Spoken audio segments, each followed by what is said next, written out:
Olá! Hoje nós vamos para o capítulo 2 do segundo livro das Crônicas.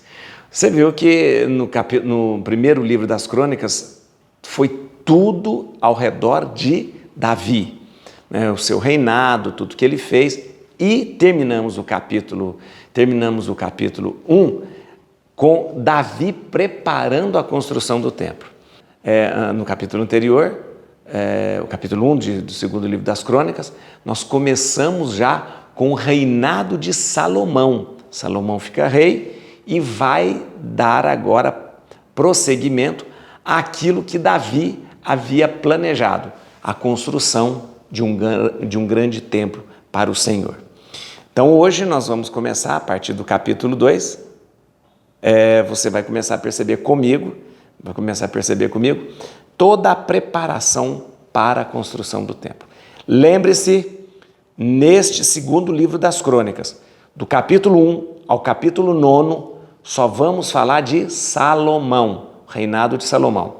Do capítulo 10 em diante, serão os sucessores de Salomão. Ok? Tá certo? Então vamos lá. É um capítulo muito curtinho, não tem informações novas. O cronista sempre usa como base os livros os textos de Reis, então não tem muita informação nova, né? A gente vai começar percebendo a preparação para construir o templo. Toda aquela questão da madeira que vem, dos artesãos, de tudo isso. Você vai perceber que interessante. Vamos lá? Bíblia na mão, Espírito Santo no nosso coração conduzindo. Hoje, segundo capítulo do segundo livro das Crônicas, a preparação para construir o templo. E quem está à frente disso é Salomão. Leia comigo. Ele alistou 70.000 carregadores, ou seja, Salomão, né? 70.000 carregadores, 80.000 cortadores de pedra na montanha e 3.600 guardas de obras. Em seguida mandou dizer a Irã, rei de Tiro. Irã, rei de Tiro. Tiro é a região do Líbano, né? Tiro, Sidônia, né? Digna-te fazer para mim o que fizeste para meu pai Davi, a quem enviaste cedros para construir uma casa. Quero edificar um templo ao nome do Senhor, meu Deus. A ele eu o consagrarei e nele farei queimar em sua presença perfumes aromáticos. Eu lhe mandarei apresentar continuamente pães e oferecer os holocaustos da manhã e da tarde, dos sábados e do princípio de cada mês e das festas do Senhor nosso Deus, segundo a lei eterna prescrita a Israel. O templo que vou construir deve ser grande, pois nosso Deus é maior que todos os deuses. Mas quem será capaz de construir-lhe uma casa, uma vez que o céu e o céu dos céus não podem contê-lo? Quem sou eu para fazer isso? Não posso senão mandar queimar incenso diante dele. Digna-te, portanto, enviar-me um homem experiente no trabalho do ouro, da prata, do bronze e do ferro, da púrpura azul e violeta, um homem que entenda suficientemente de escultura para dirigir os artífices de Judá e de Jerusalém, que meu pai Davi reuniu junto de mim. Manda-me do Líbano madeira de cedro, cipreste e sândalo, pois eu sei que teus súditos são peritos em cortar as madeiras do Líbano. Meus servos auxiliarão os teus. Manda-me preparar madeira em grande quantidade, porque o templo que vou construir será grande e magnífico. A teus servos que hão de cortar as madeiras, darei por alimento 20.000 coros de trigo, 20.000 coros de cevada, 20.000 batos de vinho e 20.000 batos de azeite. Irã, rei de Tiro, respondeu numa carta que enviou a Salomão. É porque o Senhor ama seu povo que te constituiu rei sobre ele. Bendito seja o Senhor Deus de Israel, que fez o céu e a terra, que deu ao rei Davi um filho sábio, inteligente e prudente, que vai construir um templo ao Senhor, assim como um palácio real. Envio-te, portanto, um homem hábil e entendido, Irã-Abi, filho de uma mulher da tribo de Dan e de um pai tírio. Ele sabe trabalhar em ouro, em prata, em bronze, em ferro, em madeira, em púrpura azul e violeta, em linho fino e em carmesim. Ele sabe fazer todas as espécies de esculturas e elabora todo plano que se lhe confie. Trabalhará ele com os teus artífices e com os de meu senhor Davi, teu pai. Que meu senhor envie, portanto, a seus servos o trigo, a cevada, o azeite e o vinho de que falou. Cortaremos madeiras do Líbano na medida em que delas precisareis e vamos enviá-las pelo mar, em jangadas, até Jope, donde fará subir até Jerusalém. Salomão fez o recenseamento de todos os estrangeiros que habitavam em Israel, segundo o recenseamento que já tinha feito seu pai Davi. O número deles foi 153.600.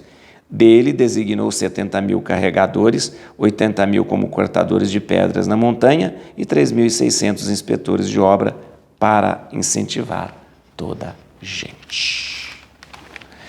Percebeu que é um capítulo curtinho, não tem muita informação nova, somente fala da preparação para o templo. É interessante o que Salomão traz aqui, dizendo, vou construir uma casa para Deus. E ele mesmo diz, quem sou eu para construir uma casa para Deus? Como Deus pode habitar uma casa? Se o céu e os céus dos céus não podem conter Deus. O que eu vou fazer então? Vou fazer uma casa onde eu possa oferecer incenso, louvores, holocaustos e sacrifícios para Deus. Deus não estará contido na casa, será uma casa em louvor a Deus. Isso é muito bonito, esse pensamento de Salomão. E Salomão ainda lembra uma coisa interessante, é nesta casa, é nesse templo que eu construirei, a palavra casa é sempre usada, poucas vezes se usa a palavra templo, mas a casa, porque a compreensão de Salomão e do povo daquela época era de que o templo que nós conhecemos é a casa onde Deus habita, né? E Salomão sabe que não é que Deus está contido naquela casa, mas uma casa onde o louvor e os sacrifícios e o holocausto sobe a Deus. E é interessante lembrar que Salomão, ele tem praticamente como objetivo do seu reinado construir essa casa para Deus.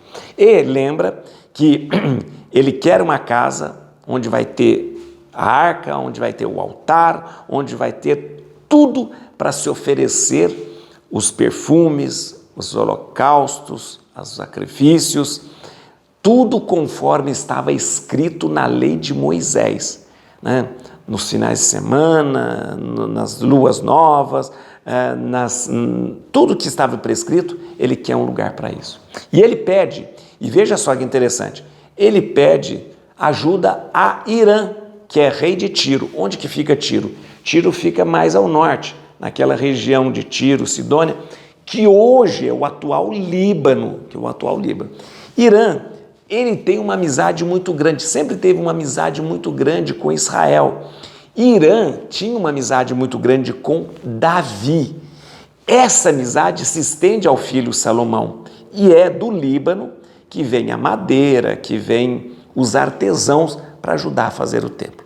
Muito bem, Salomão pede indicação de um grande artesão e o rei Irã indica um artesão que, por coincidência, tem o mesmo nome dele, chamado Irã-Abi. Na verdade, Irã-Abi que significa, a palavra Abi significa filho de Irã. Arã-Abi significa filho de Irã. Irã-Abi vai vir para conduzir a construção do templo, é o grande arquiteto da construção do templo, sabe mexer com ouro, com prata, com bronze, com linho, com tecido, com tudo isso. É ele que vai organizar, vai conduzir os trabalhos para a construção do templo. Além da madeira, além de ouro, além de um monte de coisa que o Líbano vai fornecer.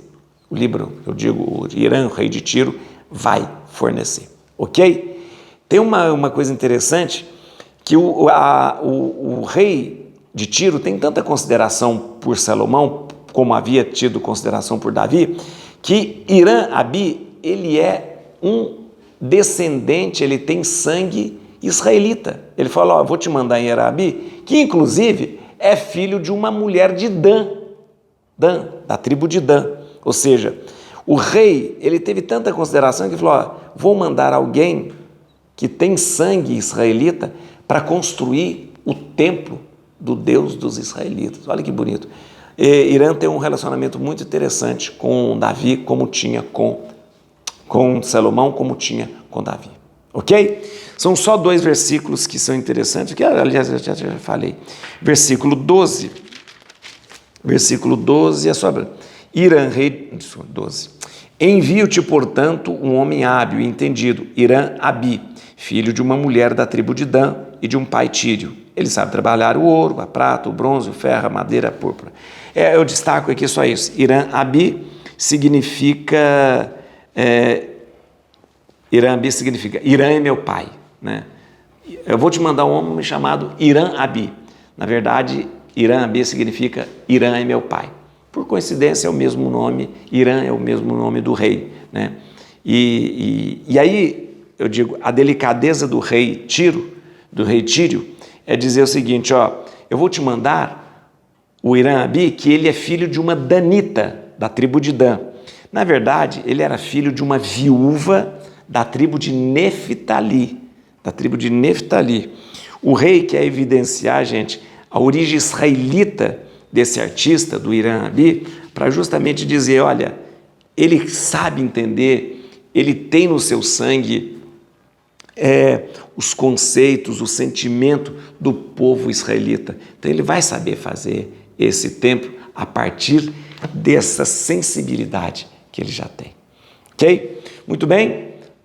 Salomão depois manda fazer um recenseamento. Atenção, não é o recenseamento do povo como um ato de orgulho e prepotência do rei, como foi feito pelo Davi, e isso foi condenado por Deus, mas o recenseamento para saber quantos estrangeiros tinham para ser colocado a serviço do templo.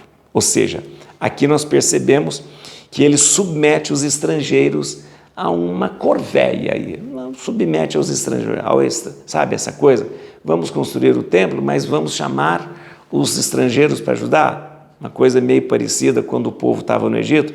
Vamos usar o povo, os hebreus aqui no Egito para construir os palácios, aquela coisa. Então, Salomão mais ou menos faz isso. Mas era comum na antiguidade que de repente os estrangeiros pagassem um tipo de corvéia, né, para o país onde ele estava, a terra onde ele estava, e esse tipo de corvéia era pago através de serviços prestados. Né? Por isso esse recenseamento dos estrangeiros para que eles pudessem trabalhar na construção do templo. Ok?